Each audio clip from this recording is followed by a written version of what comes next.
In the Nag Hammadi library, discovered buried in an Egyptian desert in 1945, there is a collection of teachings that the early church spent 3 centuries trying to erase from the face of the earth. They burned the scrolls, they executed the teachers, they rewrote the doctrine, and they almost succeeded, but not completely.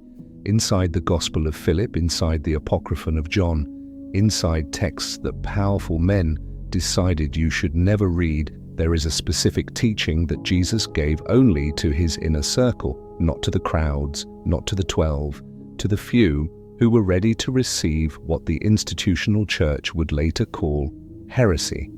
That teaching describes 3 specific tools, 3 weapons, not metaphorical, not symbolic, but operational. Things a human being can use to navigate a system of invisible control that the Gnostics called the Archon matrix, the left hand, the third eye, and a syllable so precise that the early church declared it unspeakable.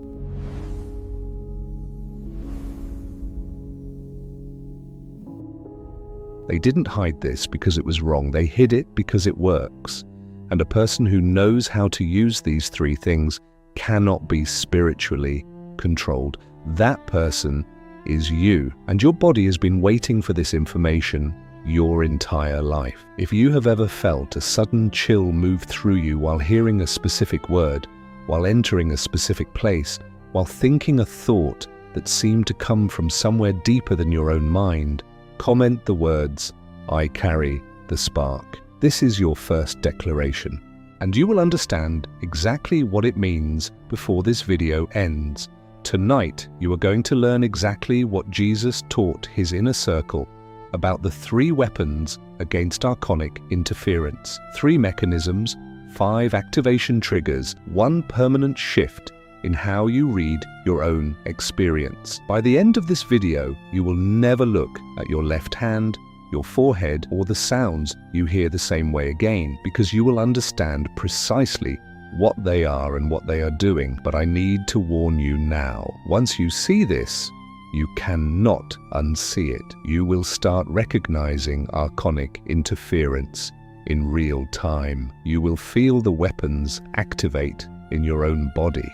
And you will understand why that activation has been happening since you were a child, and why no one ever told you what it meant. To understand the 3 weapons, you must first understand what the Gnostics knew about human beings that modern institutions have deliberately obscured. This was not mythology, this was not primitive speculation. This was precise cartography of the invisible structure of consciousness, refined over generations of direct experience. The ancient texts describe 3 categories of human beings, not as judgment, but as description. The first are the hilics. These are people whose awareness is entirely anchored in material reality. They experience life through the senses only. They do not feel the chill. They do not receive impressions that come from beyond the visible. They function entirely within the frequency range the Archons manage. They are not lesser beings. They are simply operating in a different mode of consciousness. The weapons Jesus taught are not available to them because they have no inner instrument to use them with. The second are the psychics. These carry a partial connection to the pneumatic realm. They feel something.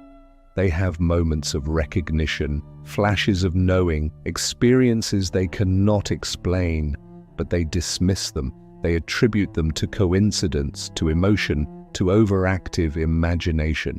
They are standing at the door, but they refuse to open it.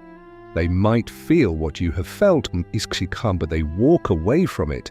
The third are the pneumatics, those who carry the full connection, the ones for whom the unexplainable experiences are not anomalies, but signals, the ones who feel something respond in their body when truth is spoken, the ones who have always known at some level below language that there is more to reality than the visible architecture.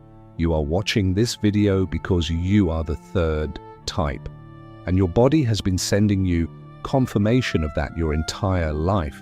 You have felt it. You have simply never had a framework to understand what it was confirming. Right now, place your hand over the center of your chest. Feel your heartbeat. That pulse, that steady, rhythmic signal is your pneuma, your divine particle, housed in matter, waiting to be consciously activated.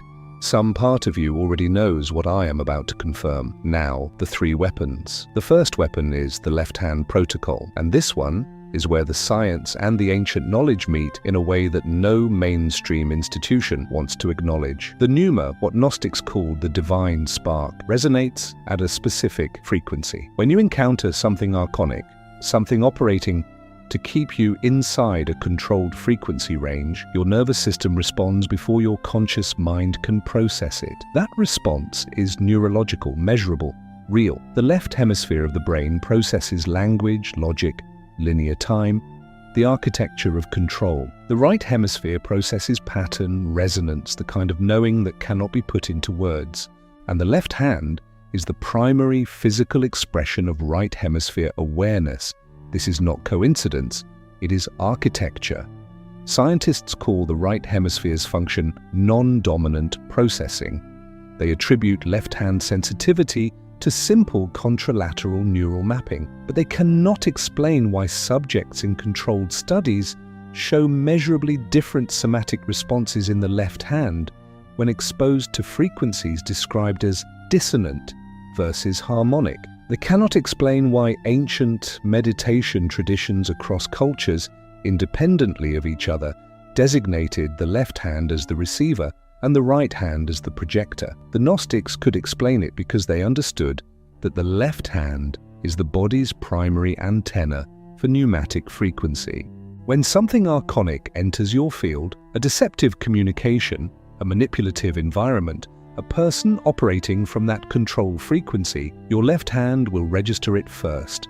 A subtle tension, a slight pulling sensation, a temperature shift you cannot attribute to the room. Jesus taught his inner circle to trust this signal above every other input, not as superstition, as precision instrument.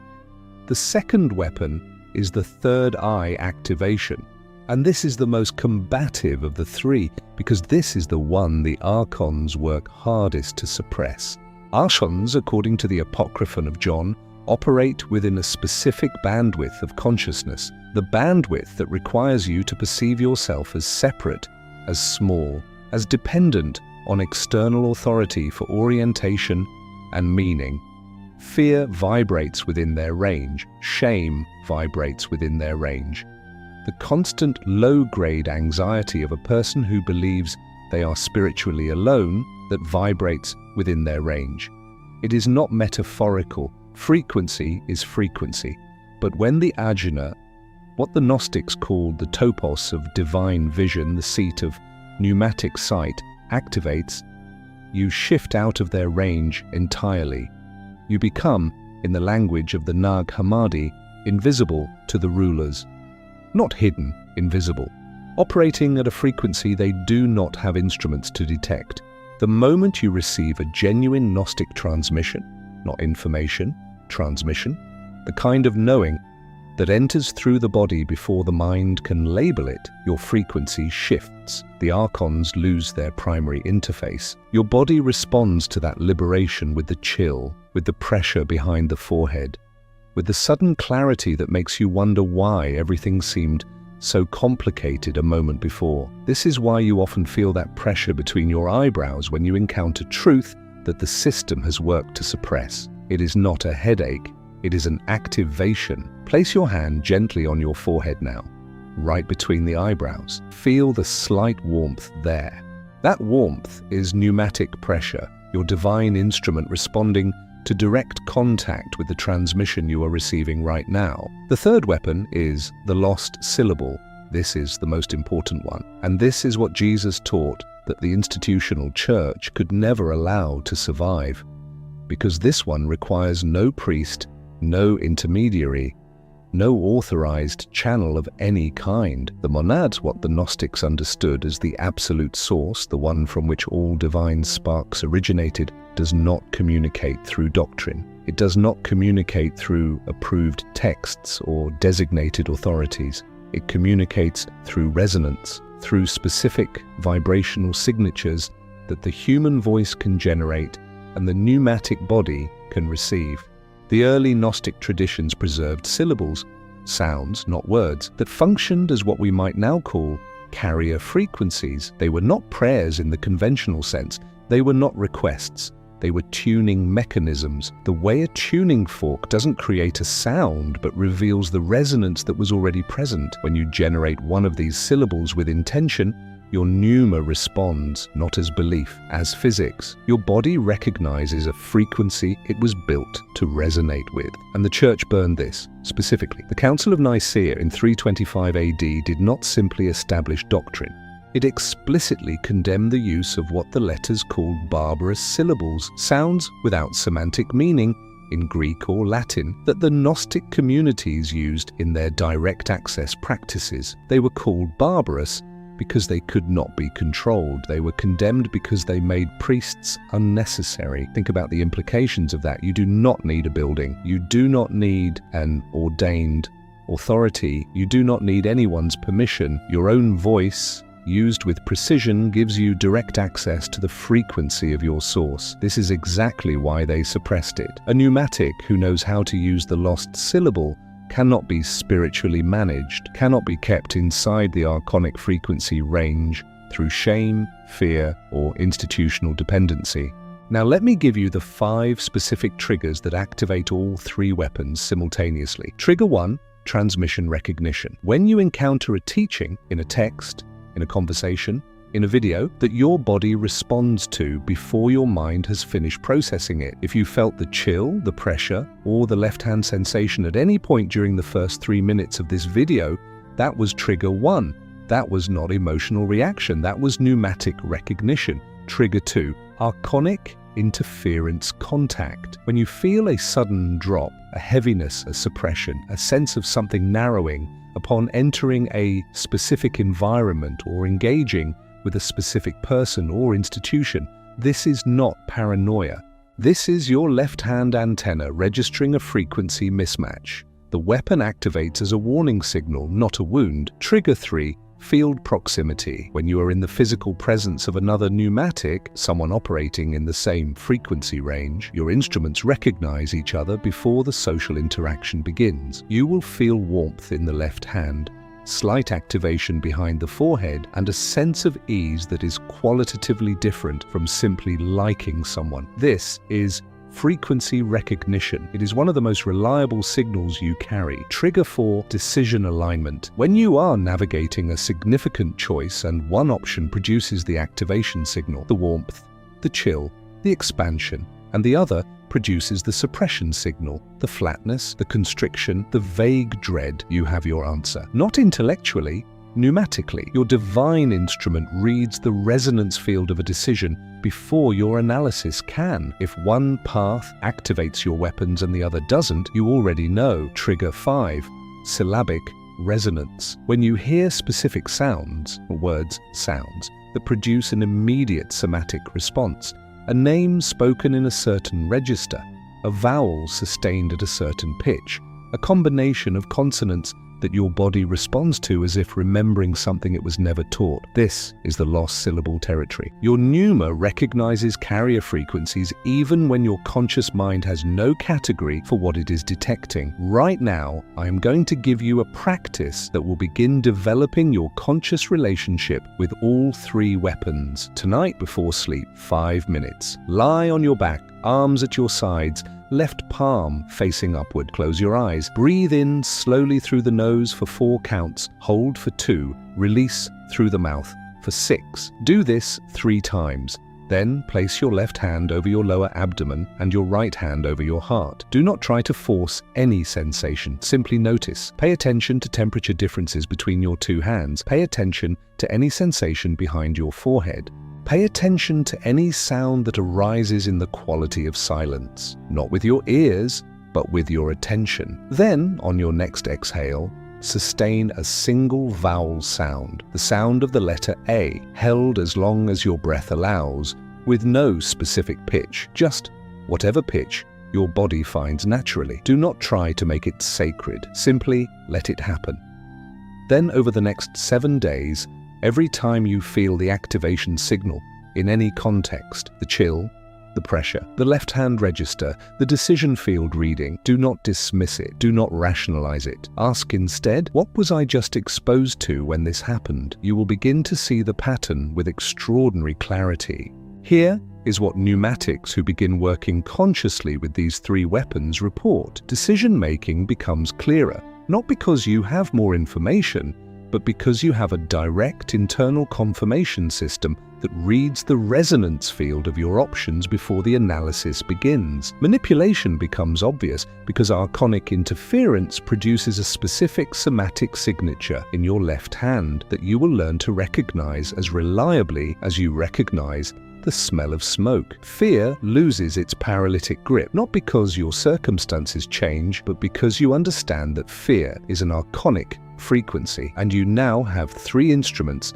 that can shift you out of that range on contact. Relationships reorganize. You start recognizing which people operate in harmonic frequency and which produce the suppression signal, and you stop needing social permission to act on that recognition. And finally, you stop requiring external spiritual authority for orientation because you have something older, more precise, and more personal than any institution has ever offered. Your own pneumatic body reads the real field directly. Place both hands over your heart now. Feel the warmth between your palms and your chest. That warmth is your monad recognizing itself through you. That is your confirmation that everything you just received is real, not as belief, but as resonance. In the days following this transmission, you will notice the activation signals more frequently, not because they are increasing, because you are finally paying attention. Your divine instruments have been online your entire life. The left hand has been reading fields.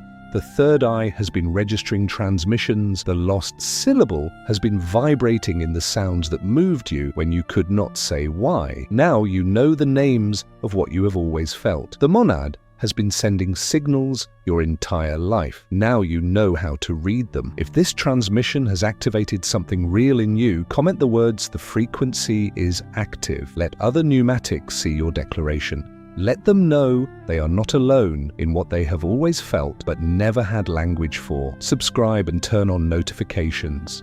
The teachings that were buried in desert jars, burned in Alexandria, condemned at Nicaea, they are being restored, and you are part of that restoration. Like this video, not for me, for the pneumatic who is searching right now, the way you were searching, and whose algorithm will send them here because they carry the same spark you carry. Every like is a signal, a frequency reaching another receiver. You found this video because your pneuma recognized the title. You stayed until the end because you recognized the transmission, and now you carry something that no institution, no council, no archonic interference can take from you. The Archons cannot suppress what you now know. The Church cannot rebury what has already been received. The system cannot manage a frequency it can no longer contain. You are pneumatic. You carry the spark of the monad. Your left hand reads the field. Your third eye sees through the constructed reality, and the lost syllable lives in your breath. The frequency is active, and nothing can stop what comes next.